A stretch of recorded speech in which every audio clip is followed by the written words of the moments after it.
Hello, people, and welcome to Footy Judge More People. It's your counter view, and we have two debutants for the show, to be honest, today. Rory talks football, of course, the Arsenal guy. You know him from TikTok, you know him from Twitter, you know him from the top six on the football terrace, and Mike Das.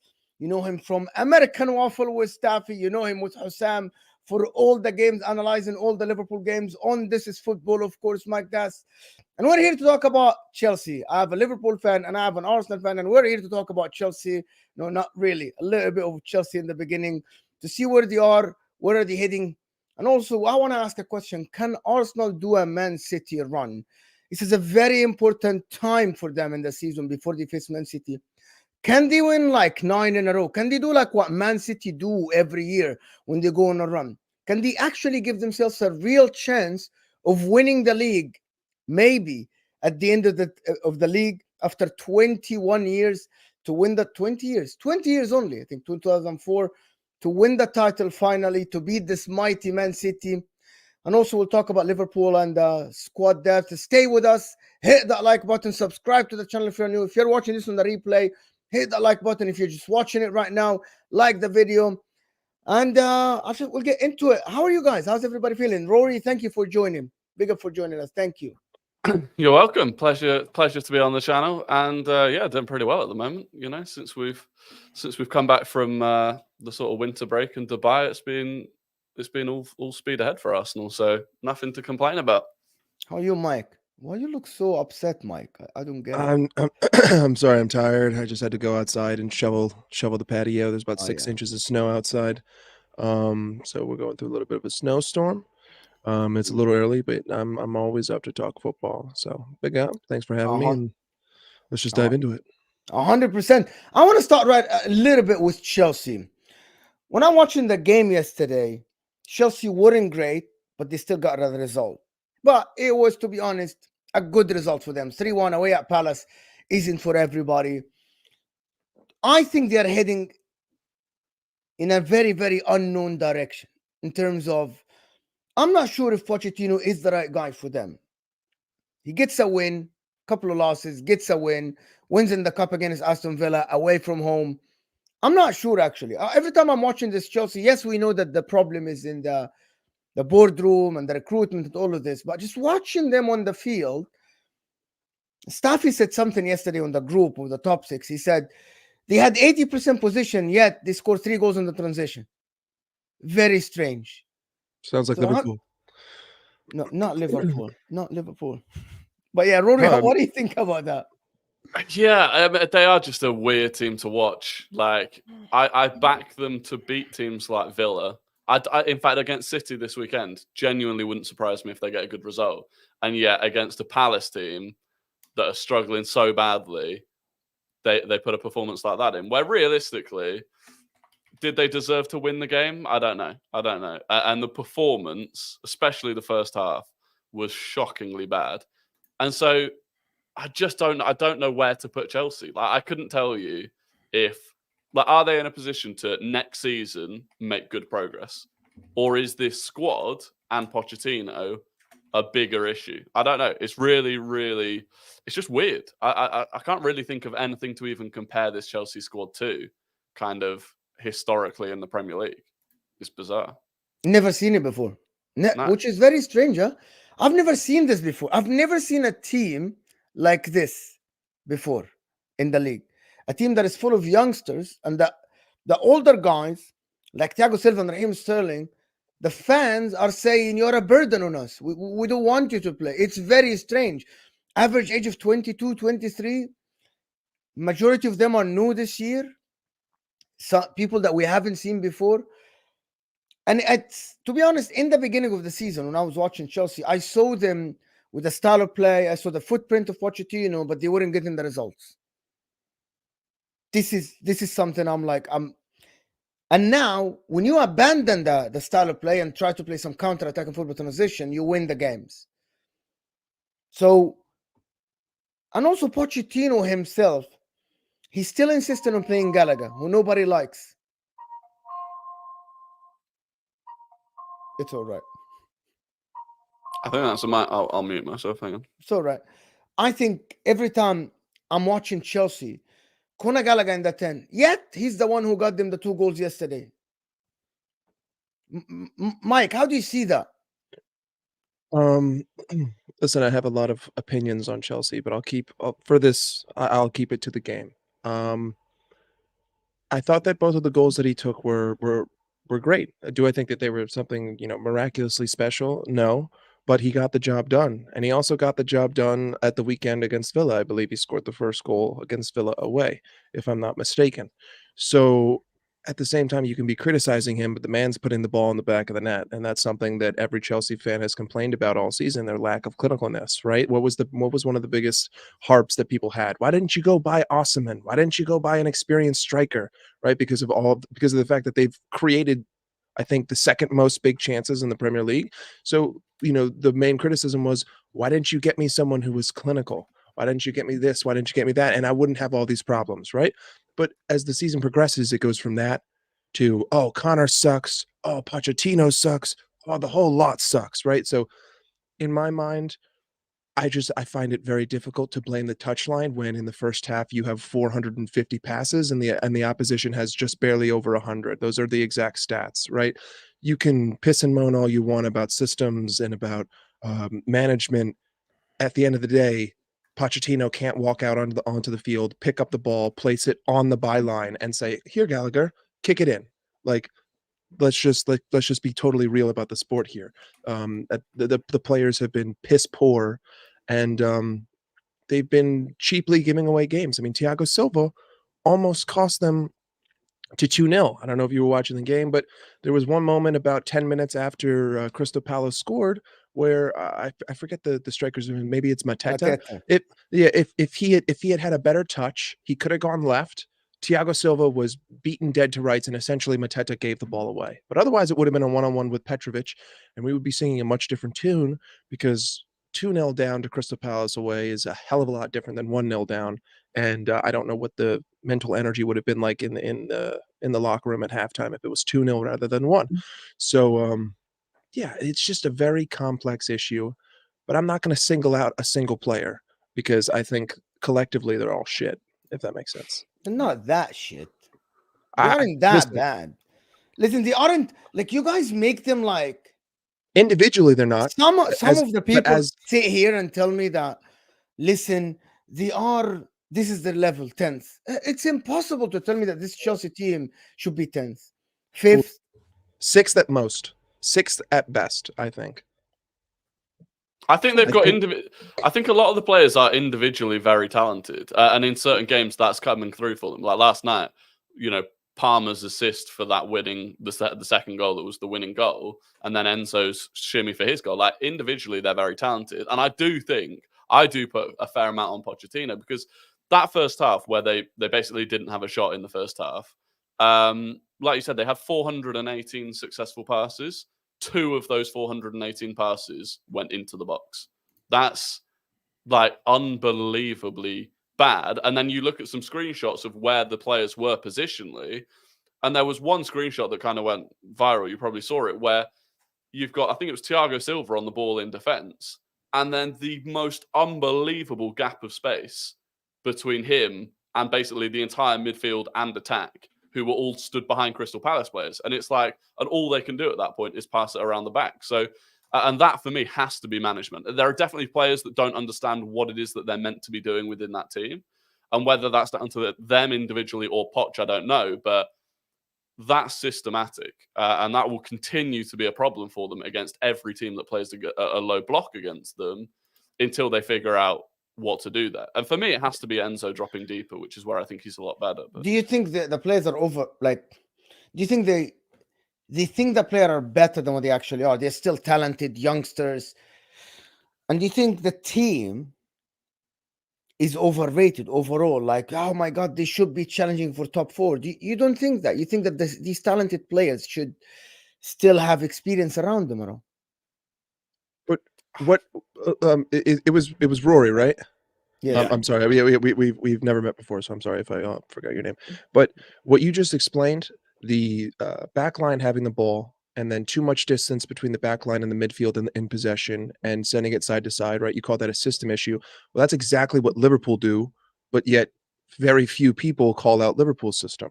So at the end of the day, one criticism could work that way, but you might see it this way, and Chelsea fans might see it a completely different way, where we don't have a system. And you know what I mean? Like it's a very convoluted, complex issue that's going on. And I don't think it's so simple just to say, it's Pochettino's fault. Like, yes, the man is the manager, but at the end of the day, you had 80% of the possession. You know what I mean? Like, where is the initiative coming from the player? From the players? Where is the in-game adjustments that are being made by them to find space, to just create opportunities on their own? Pochettino can't walk out onto the pitch and whisper in your ear, "Hey Cole, drop 5 yards deeper and then send a diagonal." Like, that should be something that you do on your own. So I think that they have system problems, but at the same time, like, so does Liverpool, but no one ever talks about that. You know what I mean? Everyone's just like, "Oh, but they keep winning. It's okay. They won 3-1. They're top of the league. It's no biggie." You know what I mean? So I think that a lot of our issues are very much the same. It's just that our players are able to get things done and their players aren't. And now whether or not that's up to Pochettino not rising them up to the occasion, well, that's a different conversation. But is there another manager out there that would even be able to do that? And I think the answer is No, but no. not tense though. Every time like I come on a show, I go on a show or I hear and I try to argue for Chelsea. This is how the conversation go. Yeah, I see the style of play, the system, the players are here, the players are there. You got these problems here and there. And then the question gets asked, but should Pochettino go? And I'm like, I sit down and I think, yes. Because if after 23 games, you're sitting 10th, the manager should be sacked. For every big club around the world. Okay. It doesn't matter if it's England, But it doesn't matter if it's Italy, it doesn't matter if it's Spain. If you're a big Hold on. club and you spend that much money and you have these talented players and it's 24 games in and you're sitting 10th, the manager should be sacked. Arsenal will do that, Inter will do this, Milan will do this, Atletico Madrid will do this, everybody, Mike. We aren't looking at the numbers, right? Chelsea are sitting 10th, but they're 2 points off of 7th, which is one place off of where I believe they should be. I think that the best Chelsea can do is 6th. That's what I see with this team. I don't think they're better than Villa. I don't think they're better than Tottenham, Arsenal, City, Liverpool. I honestly don't even think that they're better than United. So but let me answer this. Every time we talk about this, they keep saying, but we're only 2 points ahead. 2 points behind. They're 1 point, they're 3 points, they're 4 points. But they are still 10th or 11th for about 3 months now.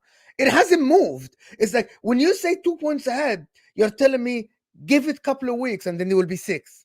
But it has never happened. They have been 10th or 11th for years. For months, I'm sorry. So yeah, no, listen, I understand. I'm not sitting here trying to save Pochettino's job, right? Do I think he's the man? Actually. No, I don't think he's the man to take them to the promised land. But at the same time, I think that Chelsea have put themselves financially and just in terms of strategically between a rock and a hard place. They're in a hole that's 6 feet deep. You can't sell players. You can't buy players. Well, sorry, you can't sell players for a profit. You can't bring new players in. If you sack the manager and you bring someone else in, you're going to have to use all of these same players, which means that you're going back to square one, and there's no guarantee that that'll even work. You've kind of made your own bed, and now you have to lie in it. And now wherever that's going to lead you, that's your own fault. And then you can blame the board of directors, which ultimately is who they should be blaming, because that's the guy who employs everyone. That's the guy who hires everyone. That's the guy who signs everyone, right? Not Pochettino. So I just think that everyone's very quick to point the finger in one place rather than looking at the full picture and saying what's actually going on here. This isn't just one symptom. This is a multitude of symptoms that's caused from the very, very, very top of the club. And unfortunately, they're screwed, in my opinion. Yeah, listen, I want to move on from Chelsea. People in the chat, we got over 160 people here. So, guys, I want just one answer, yes or no. Should Pochettino be sacked? Yes or no? Just a yes or no question, simple answer. Moving on to the actual title race, the more exciting stuff about the Premier League, the title race. I've seen this. We had this discussion yesterday about Arsenal and Liverpool. Which team do you think have a better depth?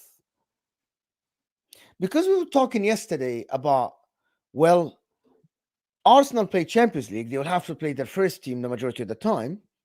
While Liverpool play Europa League, they can afford to actually not have their best 11. until probably quarterfinal or semi-final, and they don't play around of 32. So how will we see? Do we think, number one, that depth is going to play a big factor in this title race at all? Yeah, I think the way that injuries have been for both clubs this season, I think it's hard to see that it won't affect both clubs. Obviously, Arsenal don't have either of the cups to deal with, which Liverpool do, but we've both got Europe. Arguably, Liverpool can go a little bit weak in Europe, but again, I don't know if they will, because I think that's a trophy that Jurgen Klopp will want to win. So I do think depth comes into it, and I think Arsenal have the better depth, in my opinion. Once the players that are injured, once they return, we're looking at having players like Eddie Nketiah, potentially Jakub Kiwior, drop out of a matchday squad in the Premier League because of how strong that bench will be. So I do think we have a slightly better depth. It's pretty close though. I don't know why I disagree with this at all. Completely. Yeah, I don't know why I would go. I wouldn't go so far to say that. I'd say that unfortunately, my team has suffered a lot of injury. I mean, without Joel Matip for the entire season, that was a huge loss. Obviously, Thiago came back for 5 minutes and boop, he broke his leg again. I don't think the guy's ever going to see more than 10 minutes on a pitch in a Liverpool shirt again. But Stefan hasn't played all season. But I still think that there's not one side that definitively edges in terms of depth and rotation, especially when Salah comes back. All of the sudden, the front five looks completely different. Szoboszlai comes back. All of a sudden, the midfield can look completely different, and the defense, once Connor Bradley comes back, take as much time you need, and Trent Alexander gets back to health. I think that the depth here is pretty even. I wouldn't say that there's one side that completely cuts it, and ultimately, it's just a matter of experience, right? Like Liverpool have chased Manchester City to 1 point and also gone to the Champions League final twice, right? Arsenal have not been in a title race and in the Champions League at the same time since 2004, right? So ultimately, you have one team that's going into uncharted waters with the current manager that they have, and you have another team that has been there, done that. Is that to say that one team has an edge? No. But is that to say that I can definitively give an answer to this question? Absolutely not, because I don't know, right? I haven't seen this yet.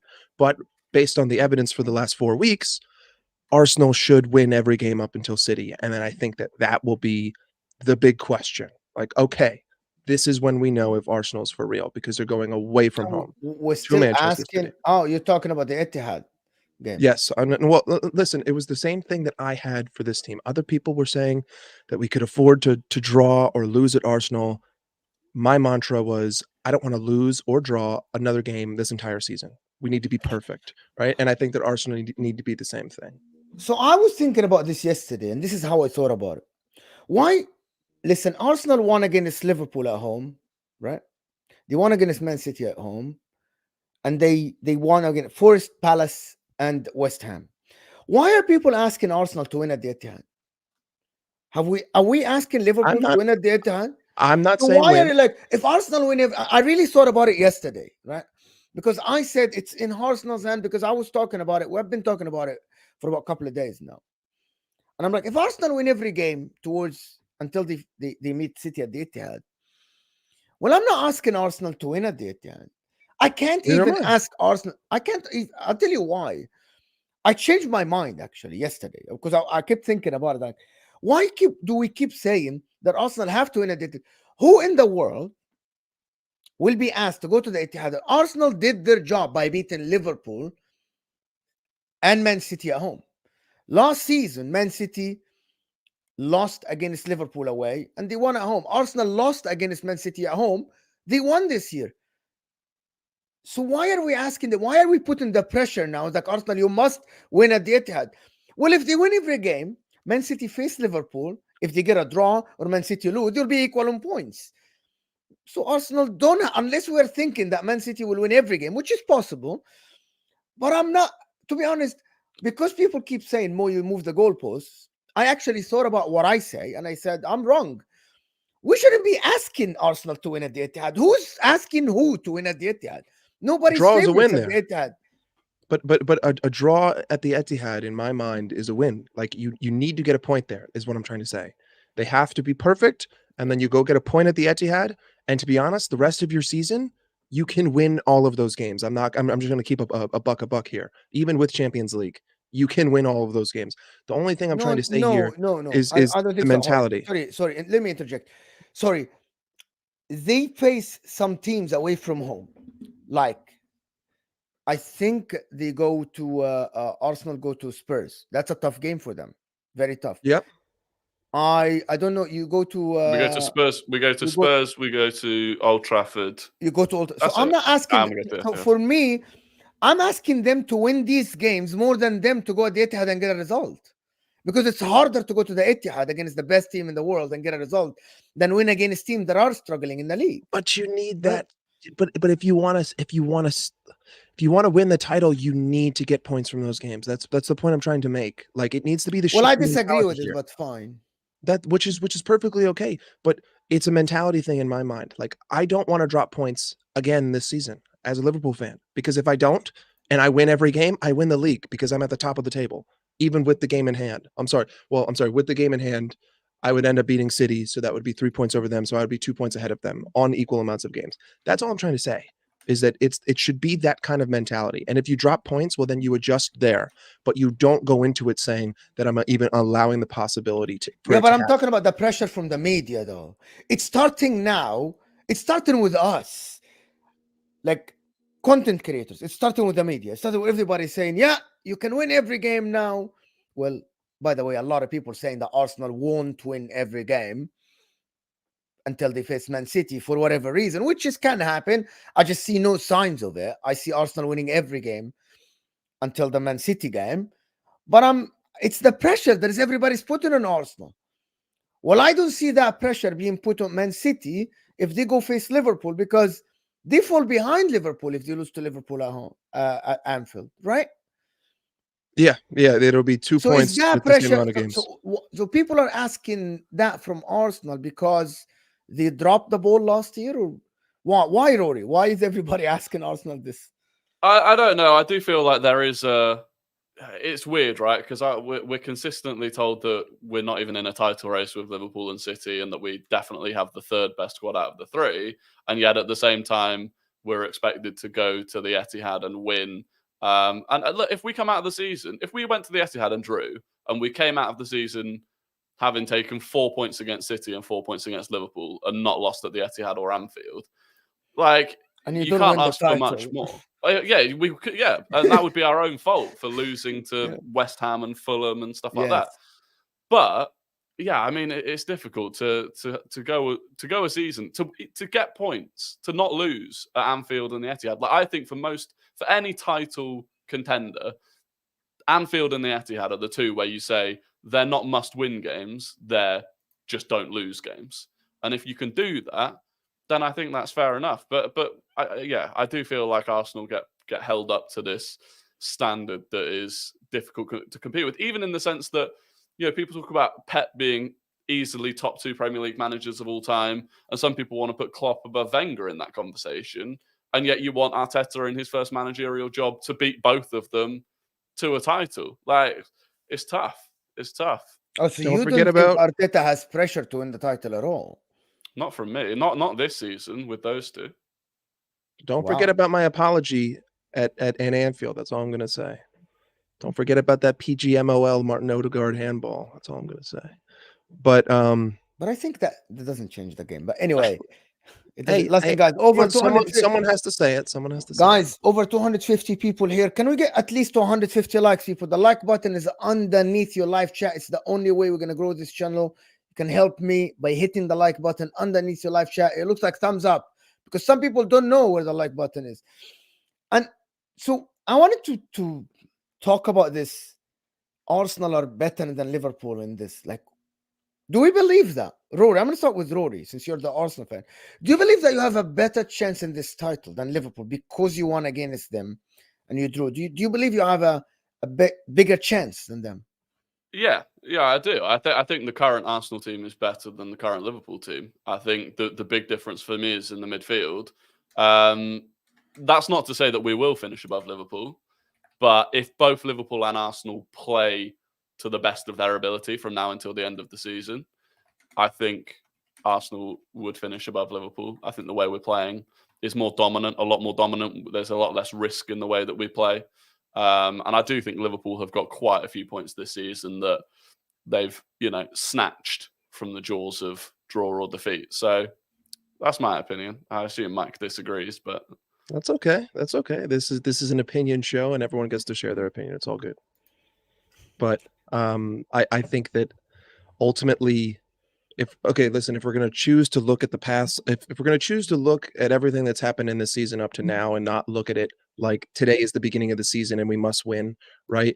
Then you also have to look at the fact that Arsenal haven't been here before, especially with Europe, like I said before. So I don't know. The real answer for you, Mo, I don't know who's in a better position, because I know that my team has been there, done that with Europe, and I'm in a lesser European competition.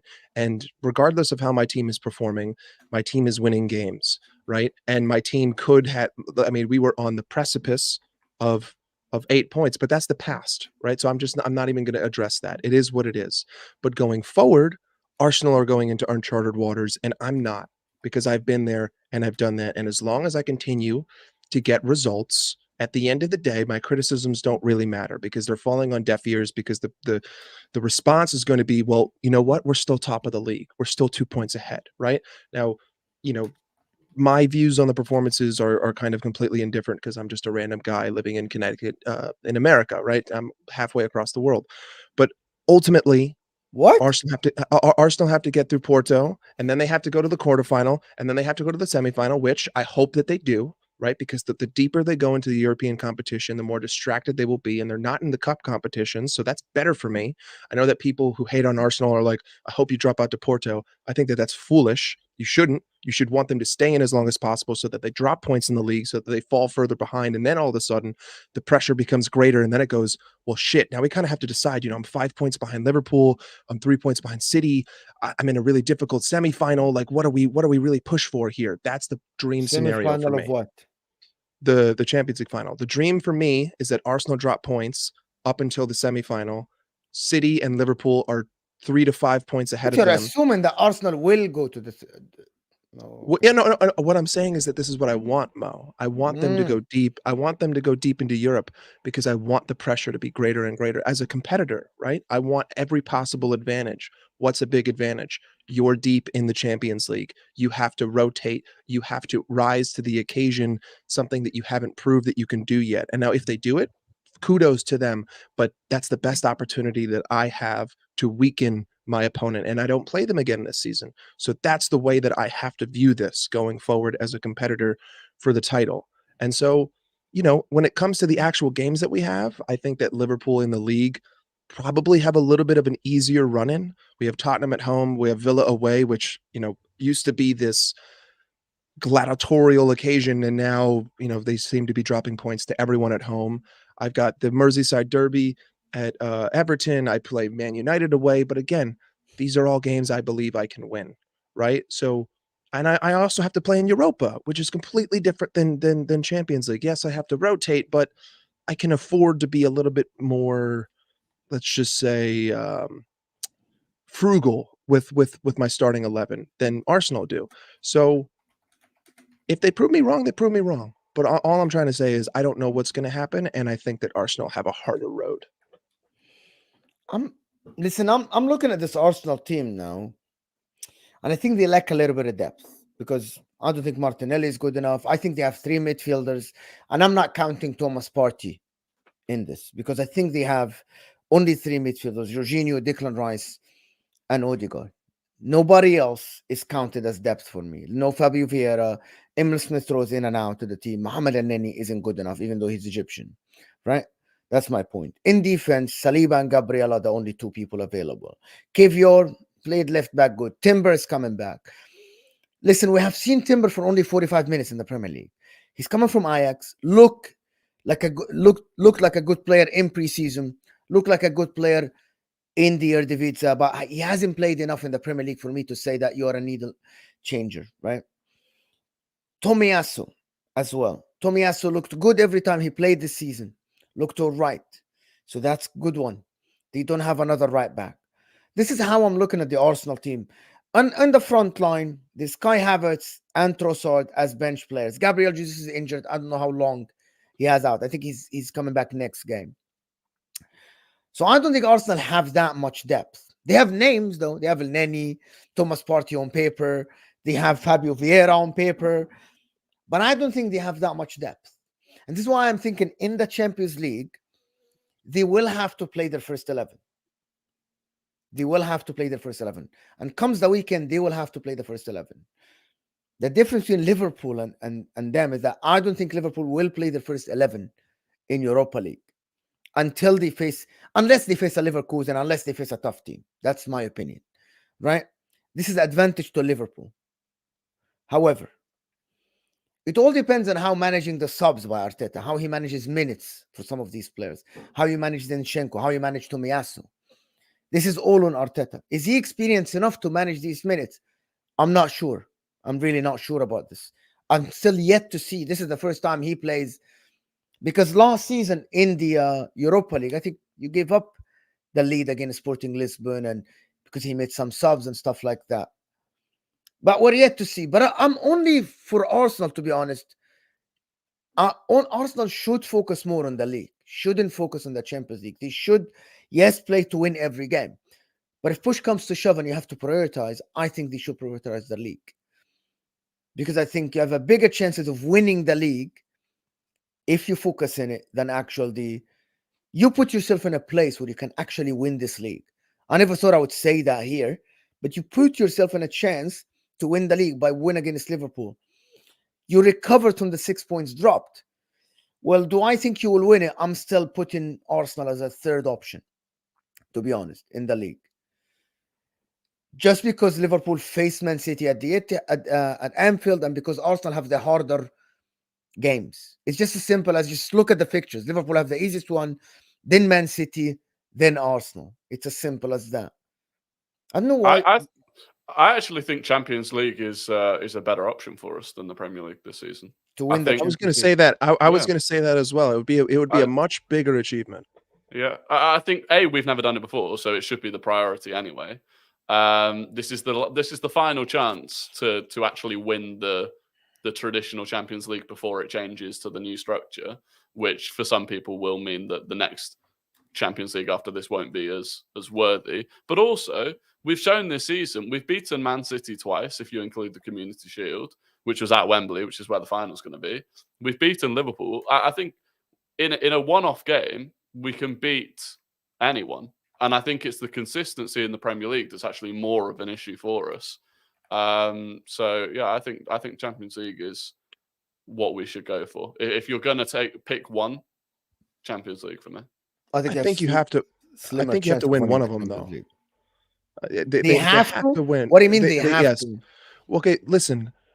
From what I've seen from last season, where Arsenal were to where they fell to now this season, where Arsenal have risen to, ultimately at some point you're going to have to say, okay, we're getting better and better and better, but the cabinet is still empty, right? Like at some point you're going to have that conversation. Now, listen, if you end up losing by a point, I think that's a lot different than if you fall out of the race and you lose, maybe 3, 5, 6.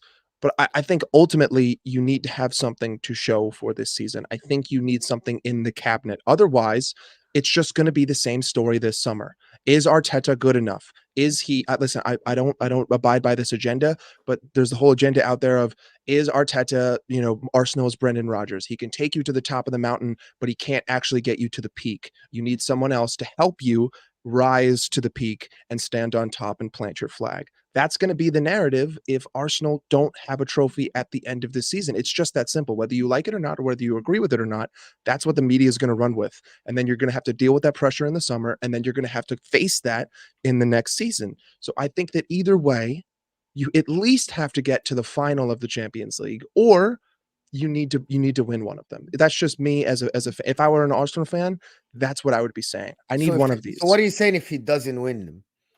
The pressure is only going. The pressure is only going to get greater because there's already a no matter what he does.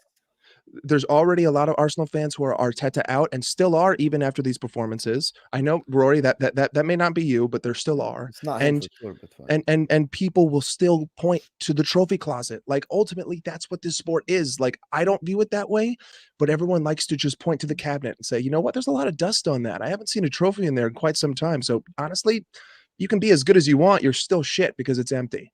And that's just the narrative you're going to have to face in the summer. But that's not your opinion. Sorry, Rory, but that's not your opinion, Mike, or that's your opinion as well. Looking from outside, I think that just want to clarify this. If I were an Arsenal fan, I would say I need one of them. I need one of them. That's your opinion. Yes, okay. I need one of them. Okay, I need one of them. I am yet to meet a real person in real life at the Emirates that thinks that if we don't win anything this season, they'd be Arteta out. Like, this idea that there's lots of people that are Arteta out, that is a very small but vocal minority of people online. I don't think really 99% of Arsenal fans believe that if we don't win anything this season, Arteta has to go. I think and even if you look at it from the sense that Jurgen Klopp has had a squad up there able to compete with Man City for 6 seasons, won 1 Premier League and 1 Champions League. So the idea that with Arsenal, where we've had that squad for a season and a half, we're in a position where we should be beating City to either the Champions League or the Premier League, I just think is crazy. And again, it goes back to that idea that if we don't beat arguably the best manager in Premier League history with arguably the best squad in Premier League history, if we don't beat them in our second attempt at it, that means Arteta has to go. Like, for me, and I'm not saying that's your opinion, but Yeah. if that is people's opinion, or the idea that there should be pressure on him after this season if we don't win anything, it's just, for me, that's absolutely crazy. And I think our best opportunity is coming in the next couple of seasons. I think Liverpool without Klopp, I think City when they're either relegated or don't have Pep Guardiola, I think that's where there's going to be an opportunity for someone to come through. And I think Arsenal are positioning ourselves in the best position to capitalize on that. But yeah, I think it's crazy. I don't think there's any pressure on Arteta, and I don't think the club have any pressure on him either, fortunately. The way I'm looking at it, which is something I realized lately, is that some of the fans that want to win trophies this year and win the Champions League or the Premier League this year, they have a different direction than the club. When the club hired Arteta in the beginning, they literally told him, listen, build us a squad. These young players, we're okay to win or not win, but you'll have to win later, right? Is later now? I'm not sure, actually. I'm not sure. That's to be seen. Are the board thinking that Arteta have to be winning today? I don't think so. I think it's all about progression. They finish closer than last year to the title. They go to a quarterfinal of the Champions League, maybe go out to a Madrid or to Bayern or someone with more experience on a small and tiny detail. I think that's progression for Arsenal. I think that, because go ahead. You missed one of the preludes to what I said, right? Yeah. I said if they get to the Champions League final or they push the race Not all final, the way so that word final is to big. one. That word Listen, final is big. If I'm an Arsenal fan, right, and I'm looking at last season, we blew an 8-point lead. First off, we were by far the better team than everyone else in the Premier League in the first half of the season. And then in the second half of the season, we fell off, right? And now we're working back to that same point. I'm in the Champions League. I believe that Arsenal are good enough to get to the Champions League final, especially if they're playing in the form that they if they're playing in the form that they are in now. I think that it is a perfect possibility, right? What I'm saying is that you have to get close enough to almost pretty much have one hand on either trophy. At that point, I would say, you know what? If I'm an Arsenal fan, I would be happy. That was the point. Otherwise, you pretty much have to say the trophy cabinet is still empty. I'm not saying that I would sack Arteta. I'm just saying that the pressure is only going to get greater because you got that close last season and then you didn't get anything. And then if you get that close again this season and you still don't get anything, well, now all of a sudden the questions are just going to rise and rise and rise. That's it. Like that's all I'm trying to say. And I don't think that, that would mean that Arteta should be sacked. But at the same time, the pressure is inevitably going to get greater because once again, you had one hand on the trophy and you let it slip away. If that makes sense. But again, I think there's a longer process in terms of building out the squad. Like, I don't want to go back and dredge it up, but last season, you know, we at the end of the season where we dropped the points that cost us, we were playing Rob Holding, who can't even get a kick at Crystal Palace this season, and Cedric Suarez. Like, you will never see Man City playing with that caliber of player, no matter how many injuries they get. It's not the same. So there's still a bit to go in building out the full squad to the level that it needs to be to compete. And I just think there's no other club or manager in the world where if they got back into the Champions League and they were playing in the Champions League for the first time in 7 years, they'd be under pressure for not winning it that season. Like, I feel like I don't know why maybe it is because we were in a title race last season, but I feel like there just has to be some patience, you know? What? I get what you're saying. I want to talk about Liverpool a little bit and see how this team and Jurgen Klopp, Liverpool fans don't want to talk about their team for some reason. I don't know why. I do. Arsenal fans can talk about their team like all day. Liverpool fans don't. They don't want to talk. I'm not gonna start with you. I'm gonna start with Rory because I wanted to get his opinion. I was waiting for him to go back to streaming. This Klopp leaving news thing. Do you think it will have a negative or a positive impact on the Liverpool team? This season or longer term? No, this season. This season, I think it will be a positive in the sense that those of them, especially those those of them that have been with him throughout or for at least a couple of years, it's a big thing for him to be leaving. Final chance to win, you know, whether it's the Premier League or the Europa League. It's just an extra motivator, and I think, you know, it can get to the point in the season where it is as much about the mental side as the physical side. So I think, yeah, that will help in one sense. Maybe in another sense, some players, fringe players, are looking to the future, the next manager. But yeah, I think it was smart from Klopp to announce that he was leaving as early as he did. Don't you think that it shifts the pressure from Man City and Arsenal? He was forced. He was forced, though. Yeah. He was forced to it, but you don't think that shifts the pressure to him at all? From we want to win to we need to win for this guy, we must win for this guy. Maybe, but it depends also how you think that the players are going to react to that pressure, because you know that pressure can go one or two ways. Some players might crumble under it, but some players might thrive under that pressure. Yeah, it is a double-edged sword, and it could go either way. He's definitely, in my opinion, now got the referees on side. You know, I've said before, Liverpool aren't going to concede a penalty during Klopp's farewell tour. So I think it was the right. Again, he didn't choose to, but if it were a decision, I think it's one that will have more positives than negatives. Yeah, Martin Mo, how does the make the new signing feel? That's Rory. Yeah, well, I streamed with Rory before. It's fantastic. Of course, having Rory on that channel this is you, the new signing, Rory. Oh, me? That's you. I thought he meant like the new signings for Liverpool. No, as in you. Well, I think he means you. I'm delighted. January signing. Mike, Klopp new signings. He's saying Klopp new signings. I don't know whose new signings are. Who are the new signings? Yeah, he's talking about Gravenberch, Szoboszlai, McAllister, Endo. That's who he's talking about. Listen, for me, I think McAllister did all right. Did very, very well. Szoboszlai, I think actually Liverpool overrated Szoboszlai's year this year. Why are you saying that? How many goals does he have? Szoboszlai has more goals, bro. Okay, the problem with pigeonholing shit. The problem with pigeonholing Szoboszlai is that anyone who has played at the right center mid for Liverpool has put in a shit performance. McAllister was given a 6.5 at the weekend. Where did he play? Right center mid. Harvey Elliott was garbage in that position. Ryan Gravenberch has been garbage in that position.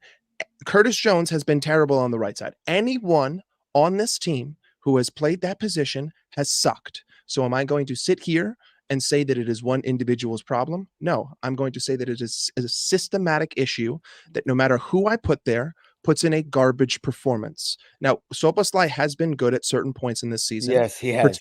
Particularly when Trent does not play. Mo Salah is not the factor there. It's Trent invading his space when he inverts. right? Do I believe that we're using Szoboszlai in the right manner? No, I don't believe that he is this next version of Jordan Henderson. And like playing McAllister in the 6, we are wasting his offensive talents. But ultimately, those are systematic issues that I've had problems with since before last season. Yeah, but you So know what I'm you not. did? But you know what you did, Mike? So I said Szoboszlai haven't had the greatest season. And you said, yes, but it's not his problem. Everybody that was put in the... So the facts at the end is that Szoboszlai has had ups and downs this season, and I expected more from him. I'm a neutral, and I looked at Szoboszlai and I thought he would do better than this. He had been clutch in some games. He had games where he was very, very good, but also he had games where he disappeared. He had games where he didn't put in a good performances. And you wanna pin it on the manager, you want to pin it on the tactics, you want to pin it on Trent playing right back, you want to pin it on whatever. The facts are at the end, you got a good signing, a good player that wasn't utilized. That's it. But that he wasn't good. I'm not here to debate whose fault is it. That's question number 2. I actually think McAllister has done way better than Szoboszlai this season. yes, Way better. 100%. Yes, McAllister has been excellent in the 6 for Yes. everything that he And I is. expected Szoboszlai to be better than McAllister this season. You're right, and that would be perfectly fair. It's just that with me, when I see a problem with everyone in one spot, my expectations go down, because when I say, like, if someone else were to come in and put a good consistent performances in that position, I'd say, you know what, it's probably the player. It's probably something going on with him. But when every single person fails at one thing that is exactly the same, I believe it's just unfair to say that that's his fault. He should be doing better. Well, it's like, So well, then why do you think what he about failed though? listen, I don't know why the right center mid is such a systematic issue. I have no idea. It doesn't really make much sense to me. It's almost like, you know, why do you choose to play Gakpo on the wings? Again, it's just another thing that doesn't make sense to me. But it's been a problem in our midfield this season. And if I had the answer, I should probably work for Liverpool, but I don't. So I'm able to diagnose the problem that I see, and I think that everyone sees, but you know, I don't get paid enough to sit here and tell you, you know, what the crystal ball says, as Jacob likes to say, and figure out how to fix it. I just know what I watch on the pitch, and I know that is a weak point, and whether or not it's because Trent is inverting. Although, you know, the one thing I will say is that when Connor Bradley's in the side, all of a sudden it doesn't look so bad. So I don't know if it's just a lack of a traditional right back, if it's just Szoboszlai and Trent getting in each other's way. I have no idea. But I know that it's a major problem with this club, and it has not been fixed. Rory, you said in the beginning when we started that you don't think that Liverpool have a bigger chance than Arsenal, even though they are top of the table. Why? Do you see flaws in Liverpool's team? They have second best defense, if I'm not mistaken. They scored more goals than you, if I'm not mistaken. But 2, it's very close to each other. Everybody's very close to each other. Yeah. So why do you say that though? For me, it's the midfield. I'm not a huge fan of the midfield. Like you said there, you've got one issue on the right-hand side that you can't seem to find the right balance with. I also think a big difference is City have Rodri, Arsenal have Rice, and Liverpool have Endo. And I don't think Endo's been bad, and I don't think McAllister's been bad when he's sat in that position. But I think it's such a key position in teams that now want to dominate the ball in the way that Arsenal, City, and Liverpool not so much do. And I think when you don't have that much control from that position, you expose yourself to more risk. And I know it's worked out so far this season, but if I had to say which one of those 3 is potentially going to drop off based on what I've seen, for that reason, it would be Liverpool. I'm not saying it will happen. And look, more likely than not. But I think that's what you're saying. Can I answer Martin's question after this? Never mind. Sorry. Go ahead, Rory. Sorry, I was just saying, because at the moment, I think you can easily argue that all 3 teams are capable of going on and winning the majority of their games. But so if I had to pick one that I think would potentially drop off, and when I say drop off, I mean draw 3, lose 2, or something like that in those final 14 games. Yeah, I think that, if I had to, predict one, it would be Liverpool just because of that midfield. But we'll see. Yeah. What do you want to answer? I'm sorry, I didn't see. Martin asked me what's your my best Yes. What my best Your best midfield? midfield. Yeah. So unfortunately, personally, my best midfield three is never going to happen because since the Champions League final against Real Madrid, I have touted that Trent should be in midfield, and if I could make the decision, I would the way that I would get Trent and Szoboszlai from not getting into each other's way is I would most likely stick McAllister in the 6. I would put Curtis Jones to his left because Curtis Jones has been fantastic, and I would put Trent to Curtis Jones right, and I would put Connor Bradley at right back because he's much more traditional. He can go forward, but he's excellent defensively, and he actually tracks back and he covers Konate, and that was the big issue against Arsenal is that Trent was not fully healthy. He wasn't able to invert, and he was playing as a traditional right back, leaving Konate on an island to defend both Havertz and Martinelli. So if you made those changes, and Trent's also excellent at 50-50s, and he's number 1 in interceptions as a right back in this league, I believe that he would thrive on the right side of the midfield, and that's what I would go with. But if you're talking about what's the best Klopp midfield three, it's most likely McAllister, Jones, and Szoboszlai. That's surely just from what I've seen this season. Surely then, so if you're saying that, so in your best midfield you drop Szoboszlai, surely that by default means that he's been overrated. That answers the question that we asked. Hold on. No. No. You see the way that I see the game is that Trent should have been a midfielder last season, right? And now Szoboszlai's on the team. Depth, that becomes a problem, right? Well, but it's a very good problem because now I have a lot of players to rotate into one position. But unfortunately, I think that Trent's best attributes are in defensive transition and going forward. Who's good in defensive transition? Midfielders, not right backs, because right backs is about positional awareness and making sure you're in the right place at the right time to keep players from getting in behind and causing chaos. Because if you're in the right spot, you're one-on-one rather than chasing the opposition. And I think that Trent would be much better in the midfield, which then creates a problem because we have Szoboszlai. But unfortunately, that should have been something that was addressed last season, and that's been one of my biggest issues with Klopp because it doesn't make any sense to me that he's not a midfielder, because I believe he could be one of the best midfielders in the world because of the fact that everything that he does world-class level is in the midfield, and it's not at the right back position. Unless you want to go back to 18-19 when he's playing a wing back and we're creating from both fullbacks, but we don't do that anymore because we try to play bullshit possession football. And so because of that fact, he has to be in the midfield for me. And if that means Szoboszlai gets dropped, whatever, dude, like we'll figure it out as we go on, but I need my best creative player in the center of the park, working the center of the park. And the more you talk, Mike, the more I'm hearing criticizing Jurgen Klopp. I would if Pep Guardiola was my manager, I would still be criticizing specific performances. So you don't like his tactics this season? No, I don't like the system at all. I don't, because we played like shit against Burnley. We played the same game against Arsenal that we did against Burnley, and Burnley just suck. So they were not able to punish us on 2 clear one-on-one opportunities. And yes, we could have scored 5 goals, but that game could have been 5-3. And am I going to accept 5-3 at home versus Burnley? Absolutely not. Absolutely not. These performances have been garbage, and plenty of our performances in the first half of the season have also been garbage because we try to play possession football, but we only score on transition. So when you watch us and we control 70% of the ball, we don't score from build-up play.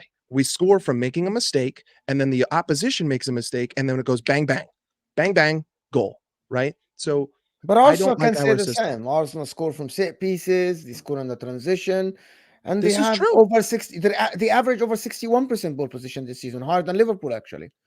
This is true, but it doesn't change the fact that when I see us with the ball, they don't complain, though.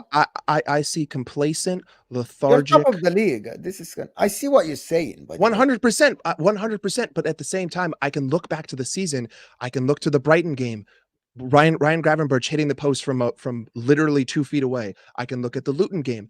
Darwin Núñez completely missing the net from 2 feet away. Like there are points here that my team have lost, not the other way around. It's not points that the other team gained. It's points that my team lost. And that's the issue that I have, because I think that Liverpool should be much higher than where they are today. And that's excluding the whole Tottenham bullshit, because I don't even want to get into that. But there are games where we have been the better side and we had the opportunity to take the lead and we didn't do it. And like ultimately it's just down to how you watch the team. Like when we have the ball and we play slow U-ball, as I like to call it, where it goes from Trent to Konate to Virgil to Robbo, and it just goes back and forth and back and forth, we don't create anything. And if anything, we just open ourselves up to the counterattack. And that's why we play risky football. I don't believe we play risky football. We just play dumb football because we hold the possession and then we give away the ball cheaply. And then we're out of position because we're not compact, because we're too spread open. Like literally the next time you watch Liverpool and we're holding the ball and we're in possession, look at the amount of space between the midfield and the front four. The front four are at the top of the box, and the midfield is at the halfway line. There is no compactness in the possession of this team, and everything is slow.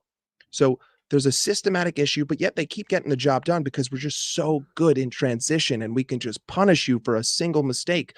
But how long is that going to take you? And that's not going to lead to consistency, which is why you have seen a drop in performances. It's just that simple. We've gotten away with it until now, but I don't know if it's a system that I can continue to get away with. Top of the table.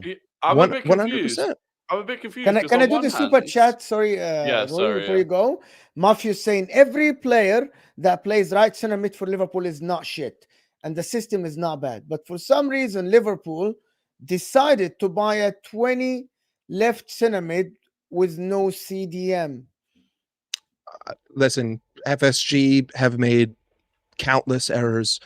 They didn't even, I mean, we still don't have a lasting sporting director because Jorg is leaving, so we still haven't addressed that. I don't know why we bought Gravenberch. I don't know why we bid 112 on Caicedo and decided not to spend the other 100 million after we bought Endo. It doesn't make any sense to me. But ultimately, I can't answer for that because I'm not on the board and I'm not the one who makes those decisions. And it doesn't make any sense that Klopp chooses to play players out of position and essentially, the difference that I see between Klopp and Pep is that Pep adjusts the players to the tactics. Pep adjusts the tactics to his players, right? Whereas Jurgen Klopp adjusts his players to the tactics. This is how we're going to run. You're going to have to run it. Whereas Pep looks at who he has and he says, this is who I have, so this is how we're going to run it. And I think that that's the big difference between the two.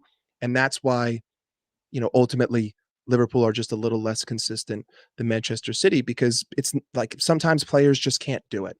And if you only have a plan A and you don't have a plan B, you're going to fail. If that all makes sense. Rory, you want to say something? I'm sorry. No, yeah, I was just a bit confused because on one hand you were saying that there have been all these garbage performances and you don't like how you look tactically. But then on the other hand, you were saying that you should be higher than you're already top of the table and you said you should be higher than you are because the points that you dropped, there were individual missed chances. So how can you be playing garbage football and tactically not set up correctly, but also top of the league and should be even higher at the same time? Because teams don't punish us, right? We have the best one-on-one goalkeeper. Unfortunately, he has made some cataclysmic errors this season. But I think it's just down to teams don't have the proper quality and they're just a little bit afraid to play aggressive. If teams played more aggressive against us, like if I were to play Liverpool, I would say one thing. We're not going to have possession. Give them 80% of the ball. In fact, if you can give them 90% of the ball, give them 90% of the ball because the more they have the ball, the less transition there'll be. And I can take my one chance. And I know that they cannot break down anything. They cannot break down a low block. They cannot break down my side if I decide to sit everyone back. And it's that simple. And I might get one chance, but ultimately I'll get a point. And a point against Liverpool is pretty much a win. So I think it's a lot of it is just down to how teams set up against us. And they're not really taking advantage of our weaknesses. And that's exactly what Arteta did. Because we had more possession than Arsenal and we did absolutely nothing. We had 60% of possession in the first half and Arsenal had every opportunity. And that's how you should play this team. So yes, we have had opportunities and we should have won more games. But at the same time, even if I was 10 points higher, my mentality is always going to be there's always room for improvement. This is a 38 game season. I want to win every game convincingly because I want to win the league because come April, I just want to be coasting. I want to say, you know what? We already got the title. We already had our walk. We get the walk of honor everywhere. I can chill now. I can just relax and enjoy the last month of football, if that makes sense. You know what, Rory and Mike? You know what Mike is saying is the pressure of we have to win the league under Jurgen Klopp this year. If Liverpool didn't have this Jurgen Klopp leaving issue, not everything will be under the magnifying glass. It will be there's a new midfield. Mo Salah's getting older. We are replacing the front line a little bit. Gakpo is still getting the fold. Nunes, Conor Bradley, Kwanzaa's coming to the picture. We had injuries. There was gonna be a lot of excuses. You know what I mean? There will be like, we're happy, we're top of the table, we are overperforming, we didn't expect ourselves to be here, but we are doing a good job. But because I think Jurgen Klopp is leaving, everything is being overanalyzed because they feel like this is the last year with this Klopp guy and he has to win, because if he doesn't win and Pep wins, well, you've been here 9 years, you won 1 league title. I think because I promise you, in the beginning of the season, every time you speak to a Liverpool fan, so before he announced it, was we didn't expect ourselves to be here, Liverpool fans. They were like, we have a new midfield, we have a lot of injuries, Matip is out, FSG is not supporting Jurgen Klopp, and we didn't expect ourselves to be top of the table. Well, after Klopp's announcement, it's like, well, we need to do better because we need to win the league. We put ourselves in this position. We have to do this.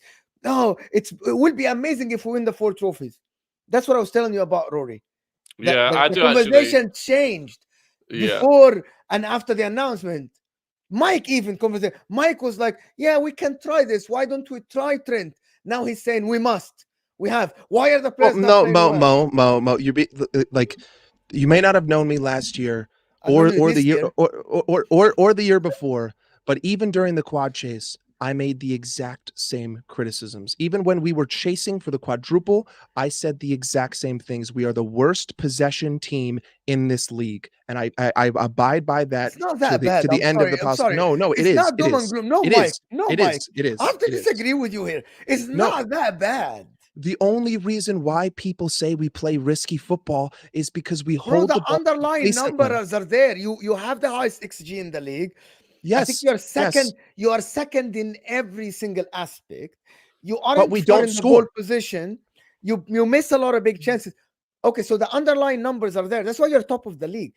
If it wasn't for the Spurs game, which is, I believe this is one of the worst mistakes ever to happen in the Premier League, because it's not a referee's mistake, it's a miscommunication. And I kept saying this.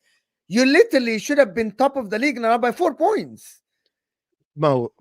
And we wouldn't have been sitting here having this. This is why when I say Liverpool have the easiest run, you're still top of the league.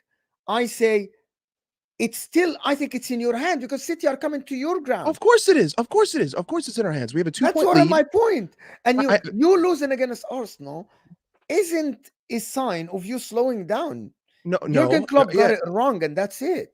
100%. And you know what? The past of the season is in the past, and I'm very much that kind of fan. Like, you move on, right? Every game got the Fulham game wrong. Pep Guardiola against Crystal Palace, for some reason, players dropped deep and let Crystal Palace scored the second goal. So it happens. This is, to me, this is just something deeper than looking at this season, and it's just looking at Klopp as a fan who watches every game and understanding what the weaknesses of our team are.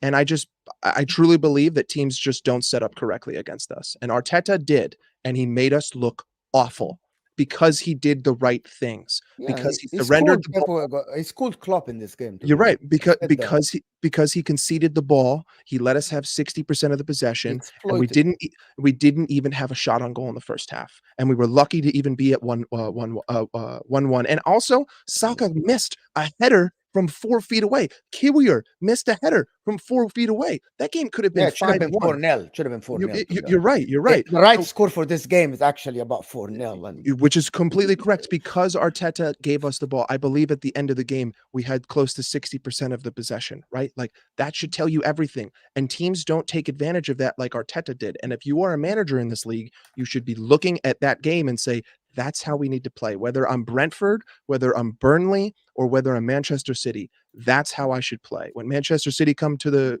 Anfield, they should concede everything.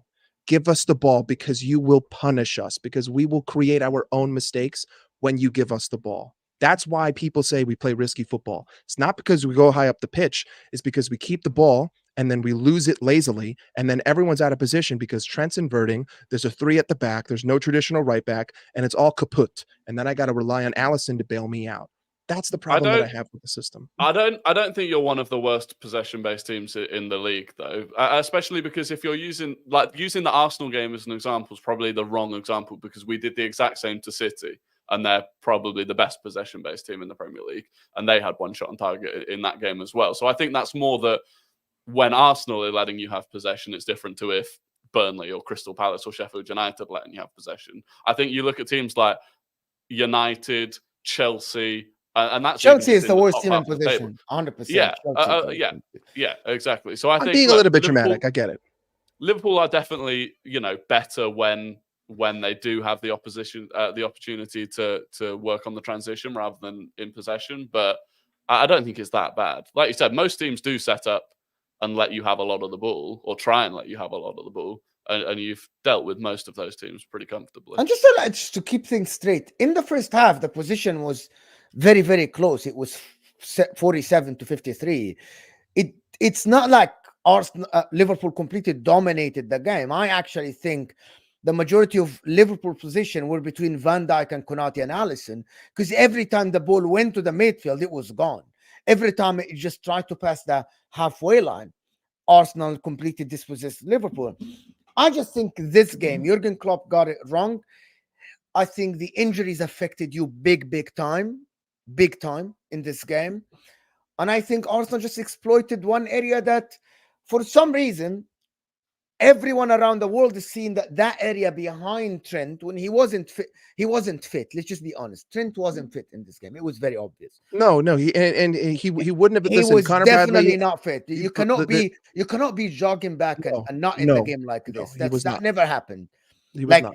As bad as sometimes he becomes defensively, I never seen Trent that out of position that many times. Martinelli completely exploited that area. Like this area 100%. was completely exploited. And for 90 minutes, it was seen until even when Trent went out, these still kept going. Rice, baby. Oh, Joe. Big up, Joe. Mo, the only other thing I want to say on it is that you have to look at how we hold possession, right? Like a team like Manchester City, when they hold possession, it's in the middle of the park. They're holding it in the opposition's half. When Liverpool play possession football, we're holding it in our own final third. We're always dropping back. We're always in our own half. That's the problem. That's not possession football. That's just playing ring around the rosy until there's an opening. Your position is not empty. Do you know why your position is not empty? I think actually because you create a lot of chances and you create big chances. I actually think, Mike, you're over dramatic a little bit because you want better. I know. You want better. I expect better. We should be much higher than where we are. You want better for your team. Much higher. You're top of the table. There's no higher than top of the table. I personally, I don't care. Brighton should have been a win. Luton should have been a win. Tottenham should have been a draw. Arsenal should have been a win at home, not away. Away, you destroyed us. Arsenal at home should have been a win. Boom, right there. That's already, I would be at 60 Arsenal at home should have been a win. Why? I'm sorry. Because I got an apology and Trent hit the post off of I mean, come on, Trent. But every team, we could go, well, at West Ham at home, we had more chances than any team's ever had in a Premier League game. We should have won. Every team can do that. Arsenal should also be way higher than where they are. You guys should have beat Villa away. You guys had no business losing to Villa away, especially with the fact that Martin Odegaard missed 3 clear opportunities in the opposition box. I mean, I can look at Tottenham and say that there's no way they should have lost to West Ham or Aston Villa because they were by far the better team. Yes, I can say this for every team, but I'm a Liverpool fan, so I'm saying it for my team. Yeah, but that's just football, right? Surely you just have to acknowledge that some games you're not gonna win. Yeah, you can't analyze those games and then say, "Oh, there must be issues because we should have won those games." I don't know. Listen, maybe I'm just a little bit of a delusional fan, but I'm highly emotional, and this is just the way I see it. Price is saying, I don't understand his point. Do we deserve to be top of the table or not? You're talking like Liverpool is the most bad performing team in EPL. That's for you, Mike. What I'm saying is I think that we should be higher than where we are. And what I'm saying is that we've had many performances this season that simply aren't good enough. Now, whether or not we got the win, if that's how you want to view it, if you want to view the season as just looking at the results, That's your prerogative, and you can look at the game that way. I want to look at the results and the performance because both of those equal consistency. Hold on. So how do you say we should be higher while you think the performances aren't good, but you're top of the table? That's totally contradicting each other. If you are saying what you're saying, that means you should be lower in the table. That means you're getting the results that you shouldn't get because the performances aren't good. I think the logic. Listen, no, I Mo, am not getting. you're not. You're something I'm missing. Mo. And this The is problem. not. This is not more gender thing. This No, is 100%. genuinely me trying to understand the logic. Because 1 + 1 isn't equal to here. 1 + 1 = 3. Listen, ultimately, we've had poor performances where we could have been more punished, right? Like Burnley missed a direct one-on-one that was completely given away by Endo that should have made the game 2-2, which changes everything. All right. And that's not the first time this season where we have just capitulated and given the opposition an easy chance and we need to be bailed out. Okay, before you continue. And you got 3 points in that game. And if you want to view it that way of just looking at the result, you can view it that way. Okay, so you think that one you don't deserve it, but you got 3 points. What I'm saying isn't that offset the other ones that No, Mo, what I'm saying is that to me, ultimately, the performance trumps all. For instance, with Arsenal, it's not the loss that bothers me so much. It's the way that we performed. If we had gone to the Emirates and we had played a good game and Arsenal had beaten us, I'd say, you know what? Fair play. It's Arsenal's day. Take it. All right. But we played like shit. That was the worst I have seen this team play all season, and that's what hurts me more than losing 3-1 away. It's the performance. And even with the win, it is the performance that I am more concerned about because performance leads to consistency. And how often am I going to get away with things? Could I do it all season and win the league? Sure. And then people will say I'm an asshole and I'm winning the league, but you know what? I'll be smoking a cigar. So you should be lower. What I'm saying is that am I bugging here or something? I might like. Well, I think what you're saying lines up with what I was saying, right? In terms of why I think Liverpool will come third. In terms of what you're saying is that Liverpool's results this season have been unsustainable because the performances don't match up with it. I actually disagree with both of you. Actually, I think Liverpool have been absolutely fine. I actually disagree with both of you. I think actually Liverpool have been fine. They don't concede a lot of chances. They are third. They have the second best defense, right? They have the best. We have the second best away record. We've only dropped 4 points at home. Are very, very good. But I think that we could be better. Salah has not been there. Okay, everybody. Arsenal could have been better. Man City can be better. Luton can be better. Man United can be better. Everybody can be better, right? I actually think you are performing to the level where you are with new midfield. You don't have Matip. Konsa's in and out. Kwanza's in and out. Konati's in and out. Trent has been injured. Sabozla has been injured. I think you're performing fine. And you are top of the table. And I still think you are looking at this. You have as equal chance as Man City. You have, I think. Of course we do. Of course we do. Most still think they have a better chance of winning the title than Arsenal. Of course. And for one reason only, by the way. Man City coming to your ground, Arsenal going to see. That's 6 points difference. But Mo, the difference here is that I watch this team every single game, and I'm just talking about. I'm just talking about. Well, no, I know. I'm just saying me. I'm just trying to explain what I wish I can see, what I believe I can see, and what I'm not seeing. It's that simple. Like there are games where we don't show up. It's down to the system. There are issues with the system. We have major issues. We keep getting results. So it gets blinded over because you know what? It's 3 points, buddy. Stop complaining. And I'm like, okay, but one day we're going to sit here and we're going to say, oops, oopsies. We don't have the trophy. I wonder what happened.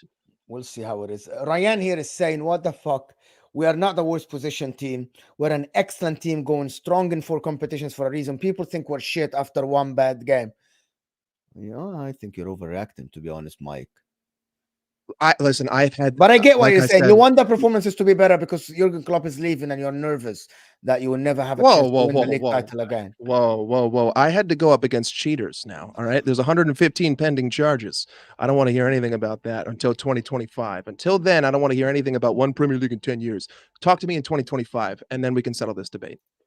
Finas is saying, no more. Mike is saying the Premier League product is garbage. No, come on. And that's not what I'm saying. That's not guys. Come on. We got over about 300 350 people here. We're 10 likes away from 200 likes. With this I think this is very balanced show. But listen, people, this has been absolutely fantastic show. Thank you, Rory. Rory talked ball, guys. Is it talk ball Big up, on Rory. the No, on YouTube it's Rory Talks Football. Rory talks. Why different though? Because the tip Rory Talks Football is too long for a Twitter handle. So I have to shorten it. Okay, so Rory Talks Football, people. Listen, people. Rory is trying to put content out every day, right? We have over 300 people here. I want Rory. I know that about 100 or 200 of you haven't subscribed to Rory. Balanced Arsenal fan. I like to talk to him. I want him to text me after the show, tell me that I got 100 sub more. So guys, there's 100 of you that can click the link. I'm actually going to try to post the link in the thing. You can go subscribe to his channel and then come back and then like our video. But I want people to really, really go subscribe to Rory because we need to get this guy going. We need to get this guy more subs.